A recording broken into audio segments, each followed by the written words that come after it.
নমস্কার বন্ধুরা, green leaf and life চ্যানেলে সকলকে অনেক অনেক স্বাগত জানিয়ে আবারও নতুন একটি ভিডিও শুরু করছি। আমার আজকের ভিডিওর টপিক আমের ভি গ্রাফটিং বা আমের কলম। আমরা সকলেই কম বেশি বাড়িতে দু একখানা আম গাছ লাগিয়ে থাকি, তবে বেশিরভাগটাই হয় নার্সারি থেকে কেনা। কিন্তু একবার যদি এই পদ্ধতিতে আমের চারা তৈরি করো তাহলে দেখবে আর নার্সারি থেকে কিনতে হবে না। একদম সহজে এবং খুবই কম সময়ে এই চারাটি তৈরি হয়। প্রথম দিকে আমারও ধারণা ছিল আমের কলমের চারা তৈরি করা খুবই কঠিন, কিন্তু একবার তৈরি করার পর আমার কিন্তু এই চারা তৈরির প্রতি একটা আলাদাই নেশা জন্মেছে।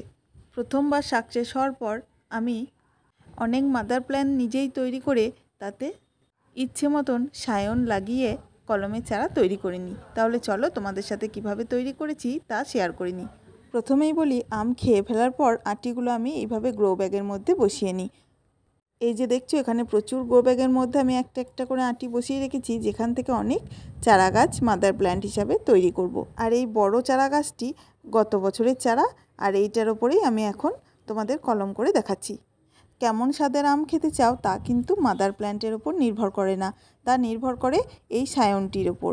তাই পছন্দ মতো আম গাছ থেকে একটি এই ধরনের সায়ন ডাল সংগ্রহ করে নিতে হবে। ঠিক পাতা বেরোবার আগের মুহূর্তে ডালের সামনেরটা যেমন গুটির মতো থাকে সেই রকম ডাল আমি একটা নিয়ে নিয়েছি, আর একটা ধারালো ছুরির সাহায্যে সেটাকেই ভিয়ের আকারে শেপ দিয়ে নিয়েছি। এখন আমি মাদার প্ল্যান্টের এই ডগাটা কেটে নেব। মোটামুটি 1 বিদ্যা নিচে আমি কেটে নিচ্ছি। আর আমি এখানে সায়ন হিসাবে ব্যবহার করছি সুর প্রজাতির আমের একটি ডগা। তোমরা তোমাদের পছন্দ মতো ডগাটিকে বাছাই করে নিয়ে তারপর এই মাদার প্ল্যান্টের উপর বসাবে। তাহলে তোমরা যেমনটি চাও ঠিক তেমনটি আম এই গাছটি থেকে পেতে পারবে। আর এই বছর বর্ষাতে আমি অনেকগুলো মাদার প্ল্যান্টের উপর সায়ন লাগিয়ে আমের কলম তৈরি করেছি, আর সেগুলো প্রত্যেকটা থেকে সাকসেস পেয়েছি। তোমাদের ভিডিও শেষে অবশ্যই আমি সেগুলো একবার দেখিয়ে দেবো। এখন এবার ডগার দিক থেকে ধরে 1 ইঞ্চি মতন ফাটিয়ে নিচ্ছি। একটু সাইড করে ফাটালে খুব ভালো হয়। এখন সায়নটিকে মাদার প্ল্যান্টের ভিতরে ভরে দিয়ে তারপর একটা প্লাস্টিক দিয়ে খুব ভালো করে মুড়ে দেবো। আর যে চারা গাছটির ওপর আমি সায়নটি লাগিয়েছি তার ডগাটা ঠিক 1 ইঞ্চির মতন ফাটিয়ে নিয়েছি। আর এক্ষেত্রে কিন্তু একটা ধারালো ছুরি ব্যবহার করবে, যাতে এক চান্সে এটা ফাটানো যায়।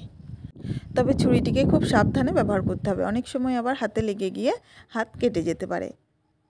একটা সরু প্লাস্টিক দিয়ে আমি এবার খুব ভালো করে মুড়ে নেবো। এই প্লাস্টিকটা আমি পলিথিনের যে প্লাস্টিকগুলো হয় সেগুলো থেকে কেটে তৈরি করে নিয়েছি। একটা উপকরণও তোমাদের বাজার থেকে কিনতে হবে না, প্রত্যেকটা উপকরণই বাড়ির মধ্যে পেয়ে যাবে।